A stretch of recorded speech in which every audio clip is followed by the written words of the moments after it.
Hi guys, welcome to our channel. నేను poha prepare చేస్తున్నాను. ముందుగా పెనం పెట్టి ఆయిల్ వేసుకొని 1 స్పూన్ ఆవాలు, జీలకర్ర, మినపప్పు, శనగపప్పు, నువ్వులు, పల్లీలు బాగా వేసి వేయించుకోవాలి. పిల్లలకి ప్రోటీన్స్ కోసం పంప్కిన్ సీడ్స్ అండ్ కర్బూజా సీడ్స్ కూడా యాడ్ చేశాను. అవసరం ఉంటే మీరు యాడ్ చేసుకోండి, లేదంటే లేదు. తర్వాత పచ్చిమిర్చి, కరివేపాకు వేసుకుని వేయించాలి.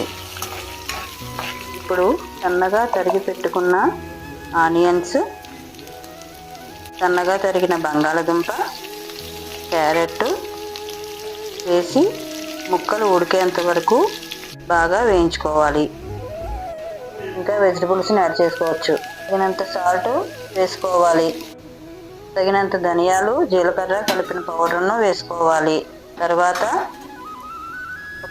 చిటికెడు పసుపు వేసి మనం ముందుగా నానబెట్టిన అటుకులను వేసుకుని కలుపుకోవాలి. పైన నిమ్మరసం వేసి కొత్తిమీర జల్లుకొని 2 మినిట్స్ మూత పెట్టుకోవాలి. నేనైతే నిమ్మరసం యాడ్ చేయలేదు. మీకు ఇష్టం ఉంటే నిమ్మరసం యాడ్ చేసుకోండి. తర్వాత 2 మినిట్స్ మూత పెట్టాలి. నేను ఇక్కడ పన్నీర్ యాడ్ చేసుకున్నాను. మీకు ఇష్టం లేకపోతే స్కిప్ చేసుకోవచ్చు. అంతేనండి, వెజిటబుల్ పోహా రెడీ.